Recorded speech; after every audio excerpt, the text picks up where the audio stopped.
Hey guys, Music Lover 93 here. And Michael DeSisto, Music Lover 93's boyfriend. And this is Music Facts-O-Rama episode 10. Yes, as I promised, there'll be more people that we're gonna be doing some more facts about it that were right behind it. And I mentioned it was the famous composer, and especially it's in the late Romantic period, Johannes Brahms. Yes, we were doing facts about him because I know his birthday's already passed. That we're originally going to do it, which is May 7th, and he was 190 in heaven. He's born in 1833, and this is 2023.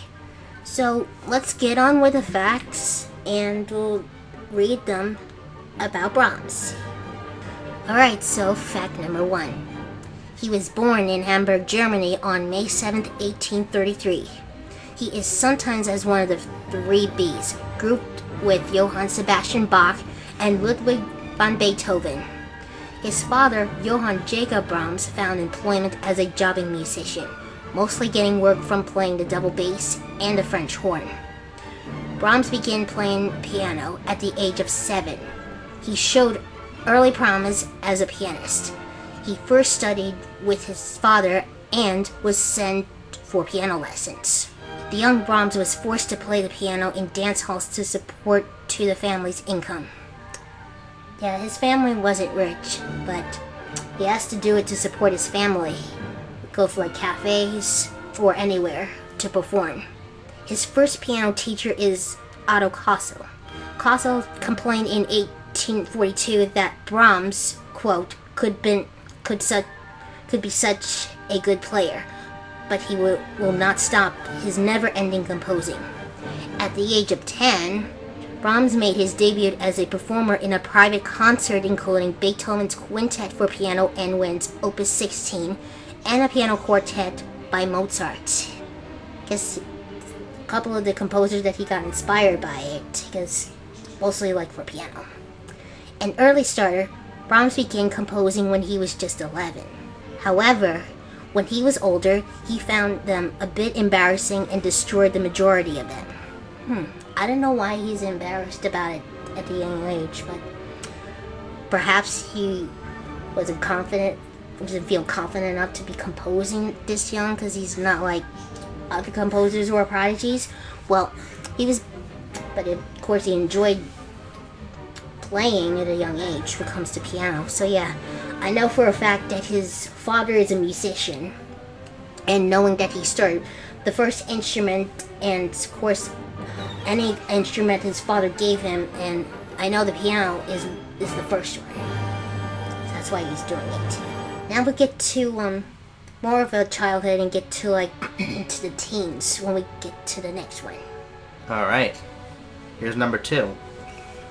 In 1845, Brahms studied with Kossel's teacher, the pianist and composer Eduard Marxsen. Marxsen had been a personal acquaintance of Beethoven and Schubert, admired the works of Mozart and Haydn, and was a devotee of the music of J.S. Bach. Marxsen conveyed to Brahms the tradition of these composers and ensured that Brahms's own compositions were grounded in that tradition. In 1847, Brahms made his first public appearance as a solo pianist in Hamburg, playing a fantasy by Sigismund Thalberg. His first full piano recital in 1848 included a fugue by Bach, as well as works by Marxsen and contemporary virtuosi such as Jacob Rosenheim. A second recital in April 1849 included Beethoven's Waldstein Sonata and a waltz fantasia of his own composition and garnered favorable newspaper reviews. Between ages 14 and 16, Brahms earned money to help his family by playing in rough inns in the dock area of Hamburg and meanwhile composing and sometimes giving recitals. Yep, he definitely continues supporting his family, including playing like a lot of the performances from like the composers that got inspired, including Bach. And yes, he's definitely performing with another teacher, Edward Marxsen. And I'm pretty sure they both got along very well. And we'll get to that one when we get to fact number 3. In 1850, Brahms began touring. he met the Hungarian violinist and composer Edward Rimini and was introduced to a whole range of folk and gypsy music that massively influenced his composing style. Ooh, wow. I didn't know that's where gypsy music and even folk music began that time. 1850 also marked Brahms' first contact with Robert Schumann. During Schumann's visit to Hamburg that year, friends persuaded Brahms to send the former some of his compositions, but the package was returned unopened. 1850, where it gets really interesting, and this is where the facts were knowing that he's going to be meeting famous composers, so we'll get to that. In 1853, Brahms went on a concert tour with Rimini in late May to visit the violinist and composer Joseph Wahn at Hanover. Brahms had earlier heard Wahn playing the solo part in Beethoven's Violin Concerto and been deeply impressed. Brahms played some of his own solo piano pieces for Wahn, who remembered 50 years later. Never in the course of my artist's life have I been more completely overwhelmed. After meeting Wahn, he met Franz Liszt at Weimar. This is his home from Liszt. Unfortunately, Brahms upset his host when he saw Liszt perform his own sonata in B minor, claiming he was exhausted from traveling. Brahms fell asleep while the work was being played. The feeling was mutual, as Liszt mostly found Brahms' music hygienic but unexciting. Yeah, that wasn't good when this happened, when Brahms fell asleep while Liszt performing his own sonata in B minor, and this is where, of course, later that happened. Liszt didn't like Brahms very much, and especially his music. Yeah, if you're gonna be watching someone perform, I find it rude when someone fell asleep. Like, how do you? Well, Brahms was a young man at the time, 20 years old, so. But falling asleep is definitely rude when it comes to a performance and stuff like that. Yeah, exactly. We'll get to the next one when he's meeting more composers. Alright, number 4.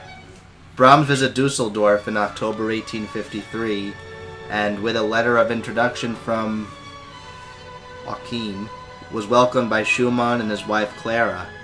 Schumann, greatly impressed and delighted by the 20-year-old's talent, published an article entitled New Paths in the 28 October issue of the journal Neues Zeitschrift für Musik, nominating Brahms as one who was fated to give expression to the times in the highest and most ideal manner. Schumann's accolade led to the first publication of Brahms's works under his own name. Brahms went to Leipzig, where Breitkopf and Hartel published his Op. 1 through 4, the piano sonatas numbers 1 and 2, the 6 songs, Opus 3, and the Scherzo, Opus 4, whilst Barthold Senef published the 3rd piano sonata, Opus 5, and the 6 songs, Opus 6, in Leipzig. He gave recitals including his own first 2 piano sonatas and met with Ferdinand David, Ignaz Moscheles, and Hector Berlioz, among others. Another great composer. After Schumann's attempted suicide and subsequent confinement in a mental sanatorium near Bonn in February 1854, where he died of pneumonia in 1856, Brahms based himself in Dusseldorf, where he supported the household and dealt with business matters on Clara's behalf. Clara was not allowed to visit Robert until 2 days before his death, but Brahms was able to visit him and acted as a go-between. Brahms began to feel deeply for Clara, who to him represented an ideal of womanhood. Their intensely emotional platonic relationship lasted until Clara's death. In June 1854, Brahms dedicated to Clara his Opus 9, the Variations on a Theme of Schumann. Clara continued to support Brahms' career by programming his music in her recitals. Yeah, so Brahms met another composer, Schumann, and his wife Clara, and they got along very well. And they Robert and Johannes are actually good friends. That's why you can already tell that he's really impressed with Brahms' music. It's just really a shame that they don't really like see each other that much because he died a few years later. But for what you see here, Brahms has looked like he felt for Clara, but she is a lot older than Brahms because she's born in 1819. That's right. Yeah, she's an older woman, and Brahms is still a young man. This is kind of strange. But they're really good friends, actually, so you could tell that, their relationship is actually good because you could tell that Clara is still supporting Brahms. You could tell, the Schumanns are actually, they're like really nice, and you could tell, and this is a thing with composers. You got, if you're a good friend, you have to support other composers' music. Exactly. Alright, so we get to the fifth fact. After the publication of his Opus 10 ballades for piano, Brahms published no further works until 1860. His major project of this period was the Piano Concerto in D minor, which he had begun as a work for two pianos in 1854, but soon realized needed a larger scale format. Based in Hamburg at this time, he gained, with Clara's support, a position as musician to the tiny court of Detmold. In autumn 1862, Brahms made his first visit to Vienna, staying there over the winter. During his first visit to Vienna, he met Richard Wagner. The meeting was cordial, although Wagner was in later years to make critical and even insulting comments on Brahms' music.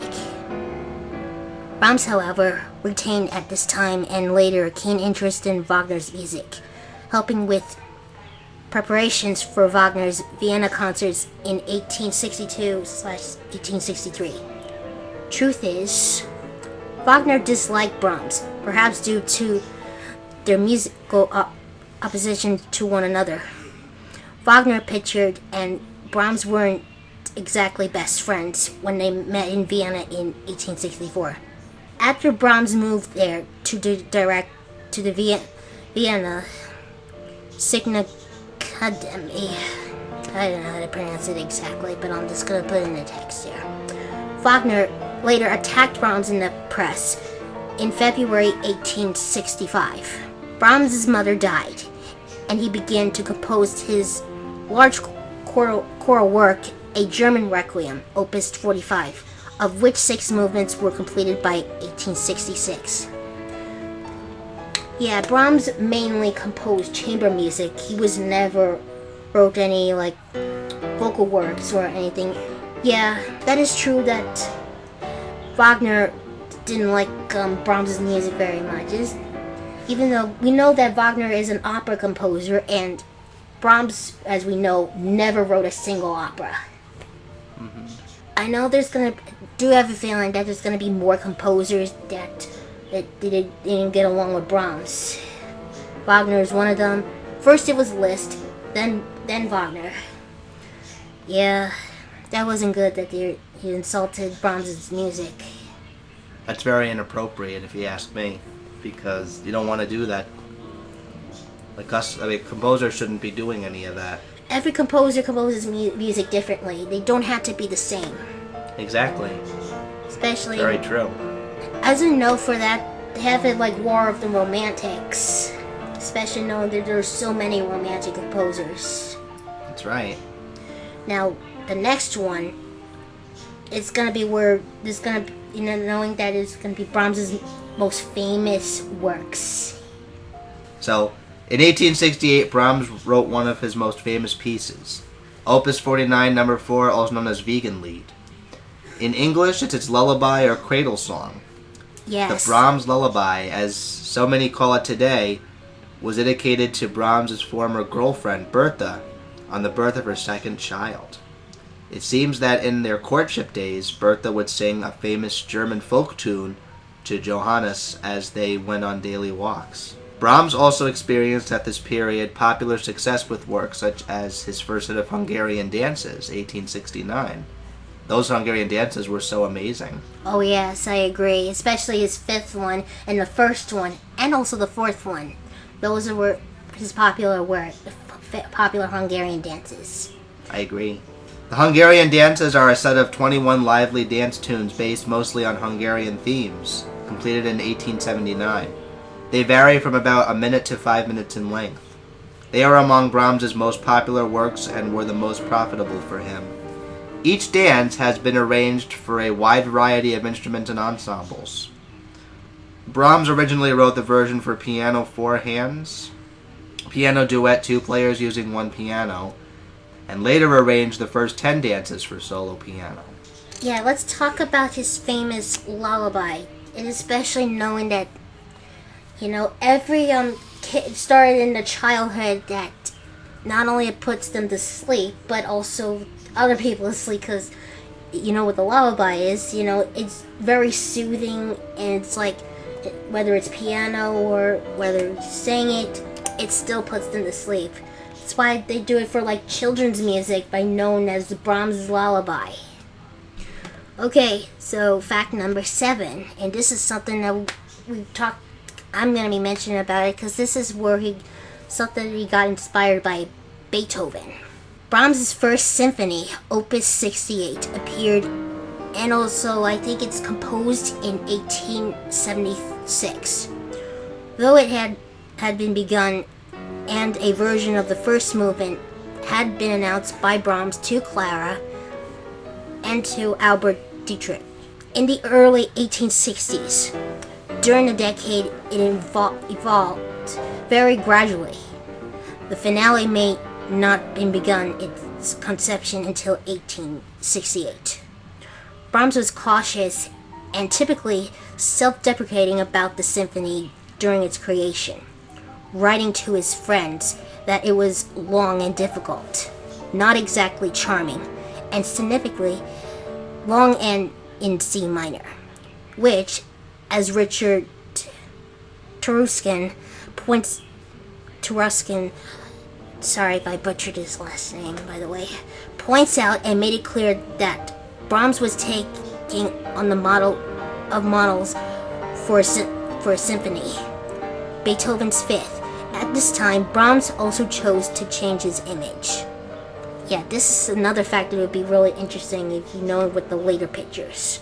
Having been always clean-shaven, in 1878, he surprised his friends by growing a beard, writing in September to the conductor Bernard Schultz, "I am coming with a large beard. Prepare your wife for a most awful sight." Brahms was 45 when he grew a beard. Yeah, that is definitely known for it, for when the beard was grown. That's definitely in his later life, especially when he gets older. And I know there's a picture of Brahms he had a really large beard when he's older, especially in the 1880s. Speaking of that, we'll get to the next one. Okay. Fact number 8, here we go. In 1882, Brahms completed his Piano Concerto No. 2, Opus 83, dedicated to his teacher Markson. Brahms was invited by Hans von Bülow to undertake a premiere of the work with the Meiningen Chord Orchestra. This was the beginning of his collaboration with Meiningen and with von Bülow, who was to rank Brahms as one of the 3 Bs. In a letter to his wife, he wrote, "You know what I think of Brahms? After Bach and Beethoven, the greatest, the most sublime of all composers." The following year saw the premieres of his 3rd Symphony, Opus 90, 1883, and his 4th Symphony, Opus 98, 1885. Richard Strauss, who had been appointed assistant to von Bülow at Meiningen and had been uncertain about Brahms' music, found himself converted by the 3rd Symphony and was enthusiastic about the 4th. A giant work, great in concept and invention. Oh yes, I know the other composer who's definitely known for that, especially Strauss. Yeah, I think, isn't Strauss the one, if I try to remember? No, wait, I think it's the other composer who was also named Strauss too. Oh yeah, the Blue Danube Waltz. thinking of another composer because the last names are similar. Because they're both romantic composers. But yeah, he definitely composed more symphonies at that time. Yeah, and I mentioned about the 3 Bs part in the beginning. And yeah, it's definitely revealed in that time. We're almost done for that. Because we will get to fact number 9. And this is going to be the most interesting facts here. On January 1st, which is New Year's Day, 1888, Brahms met Tchaikovsky, another great romantic composer. Both composers shared the same birthdays, May 7th. However, if one analyzes their compositions and look at their views on art and music, that rivalry isn't much of a surprise after all. Yeah, they also don't get along. It comes to Tchaikovsky and Brahms. Not surprised about that, of course. Upon looking through Brahms' violin concerto, just a few years after its publication in 1878, Tchaikovsky wrote, "Brahms as a musical personality is antipathetic to me. I can't abide him. No matter what he does, I remain unmoved and cold. This is an entirely extinction reaction." In a conversation with violinist, Losif Kotek, Brahms' Fifth Symphony, the Russian composer said, this is referring as Tchaikovsky, a composer the Germans phrased to the skies, "He has no charms for me. I find him dark, cold, and pretentious, but lacking real profundity." In 1889, this is where I was mentioning about how interesting it is. Theo Wagman,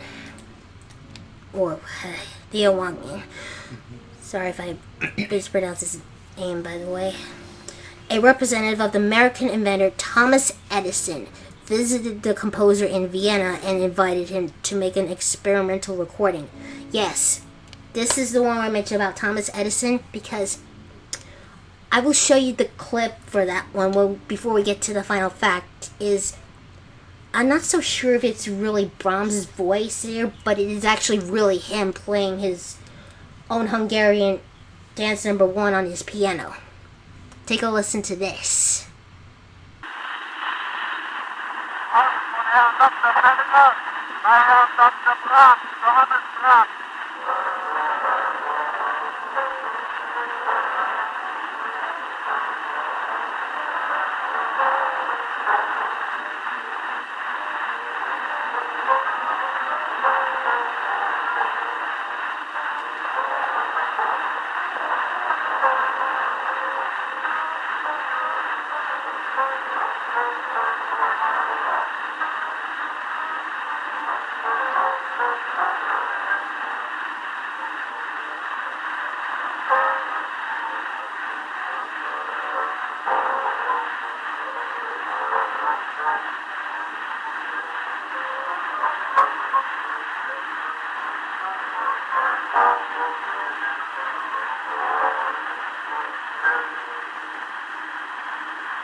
Yeah, I definitely, his name is definitely sounded like that, but of course the sound quality, because it's super old, you can't really hear it clearly. It's all static.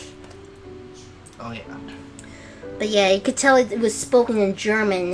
I think in translation in English, by saying, "I am not Santa Claus, I am Dr. Brahms, Johannes Brahms."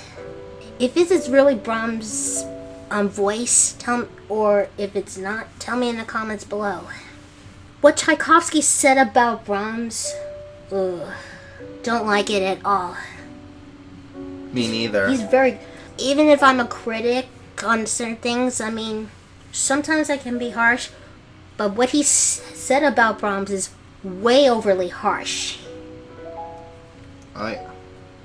Yeah, he didn't like him either. Now we get to the final fact. All right. And this is something I actually mentioned again. This is what the composer with the name that I mentioned in the fact number 8. So, on to you, babe. Thank you, babe. So Brahms had become acquainted with Johann Strauss II, who was 8 years his senior, in the 1870s, but their close friendship belongs to the years 1889 and after. Brahms admired much of Strauss's music and encouraged the composer to sign up with his publisher, Simrock.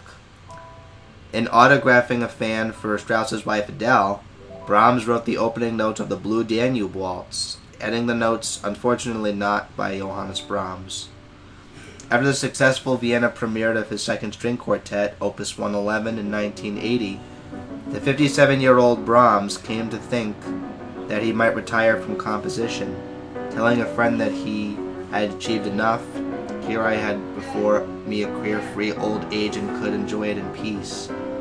In the summer of 1896, Brahms was diagnosed with jaundice and pancreatic cancer, and later in the year his Viennese doctor diagnosed him with liver cancer, from which his father Jacob had died. His last public appearance was on March 7, 1897, when he saw Hans Richter conduct his Symphony No. 4. There was an ovation after each of the 4 movements. His condition gradually worsened, and he died on April 3, 1897, in Vienna, aged 63. Brahms is buried in the Vienna Central Cemetery in Vienna, under a monument designed by Victor Horta with sculpture by Istvan Twardowski. Yeah, it's Johann Strauss too. Yeah, he's the one who composed the Blue Danube Waltz. Yeah. I love that waltz. Yeah. The Blue Danube Waltz was definitely one of his most popular works. It's definitely one of his Strauss well-known too. waltzes, especially with people dancing to it, because, we should definitely practice dancing to it. That's a good idea. Because we know how to dance a waltz, because we've danced it before. Yeah, I believe Brahms had, he had pancreatic cancer, and he's still not old when he died, 63. Yeah, he's definitely... It's almost to the 20th century when he died, 1897. So yeah, Brahms is definitely a great composer of the 19th century, and especially almost at the end of the Romantic period, when it's that close. So yeah, those are all the facts about Brahms. Yeah, we will definitely review more composers, definitely in the future when we get to more of those, because I know in next episodes, I know Michael's taking a break for this one about this karaoke thing, just for this episode, but I know for a fact that we'll get to that one because we'll go for famous singers. Mm-hmm. Oh yes, absolutely. Thank you guys for watching. This is Music Lover 93 signing out. See you next time, everybody.